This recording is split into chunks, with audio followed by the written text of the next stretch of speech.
ममता बनर्जी ने आज भवानीपुर विधानसभा सीट पर अपनी चुनावी हार को कलकत्ता हाईकोर्ट में चुनौती दी है और उन्होंने खुद हाईकोर्ट पहुंचकर यह याचिका दायर की है।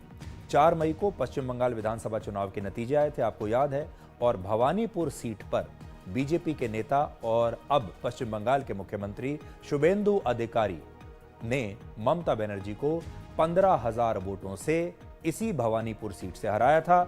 वो भवानीपुर जो कि ममता बनर्जी का एक गढ़ मानी जाती है, उनके लिए बहुत सुरक्षित सीट मानी जाती है और उनका अपना घर माना जाता था कि वहां से वो नहीं हार सकती। उस जगह से शुभेंदु अधिकारी ने उन्हें हरा दिया था और इस हार के बाद ममता बनर्जी ने कहा था कि वो हारी नहीं है बल्कि उन्हें साजिश के तहत हराया गया है।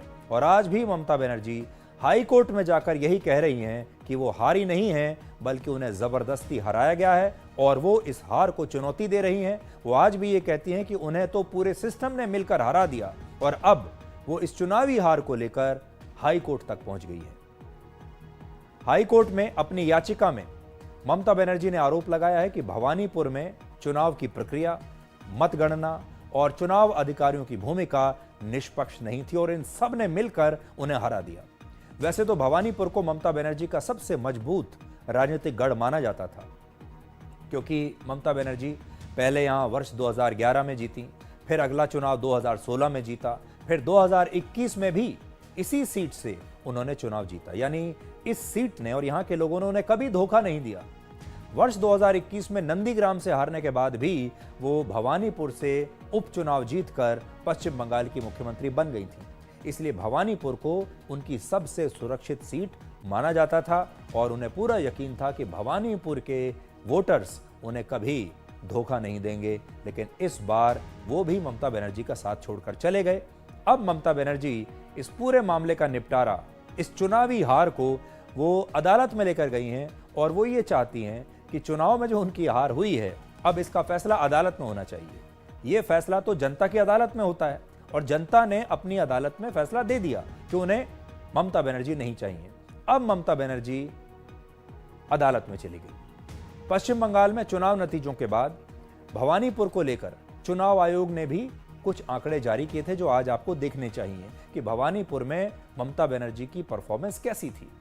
इस सीट के 267 बूथों में से लगभग 207 बूथों पर शुभेंदु अधिकारी को ममता बनर्जी से ज्यादा वोट मिले थे। यानी 207 बूथों पर शुभेंदु अधिकारी ने ममता बनर्जी को हराया है। 68 बूथों पर ममता बनर्जी को 100 से भी कम वोट मिले थे, जबकि 28 बूथ ऐसे थे जहां ममता बनर्जी को 50 से भी कम वोट मिले। ममता बनर्जी को कुछ बूथों पर तो सिर्फ 12 वोट, 14 वोट और 15 वोट भी मिले थे। ऐसे ऐसे भी बूथ थे। अब ममता बनर्जी एक तर्क यह भी देती है कि इस बार पश्चिम बंगाल विधानसभा चुनाव में अगर बीजेपी को 45% वोट मिले हैं तो टीएमसी को भी 41% वोट मिले हैं। ऐसा नहीं है कि टीएमसी बिल्कुल उखड़ गई और टीएमसी को वोट ही नहीं मिला, और ऐसा नहीं है कि बंगाल में टीएमसी का जनाधार बिल्कुल खत्म हो गया है। 41% वोट तो अब भी मिले हैं। लेकिन भवानीपुर में ममता बनर्जी की करारी हार ने उनके सारे तर्कों पर एक बहुत बड़ा सवाल खड़ा कर दिया। ममता बनर्जी की इस हार को उनके खिलाफ पश्चिम बंगाल की जनता का एक बड़ा संदेश माना गया और इसे उनकी व्यक्तिगत पराजय के तौर पर भी देखा गया। एक और दिलचस्प बात यह है कि वर्ष 2021 में नंदीग्राम में भी शुभेंदु अधिकारी ने ममता बनर्जी को हरा दिया था और ममता बनर्जी ने इस हार को भी कलकत्ता हाई कोर्ट में चुनौती दी थी। अब ये अलग बात है कि इस मामले पर कलकत्ता हाई कोर्ट ने अभी तक आदेश अपना नहीं दिया है और यह मामला अब भी अदालत में चल रहा है। अभी तक फैसला इसका नहीं आया है।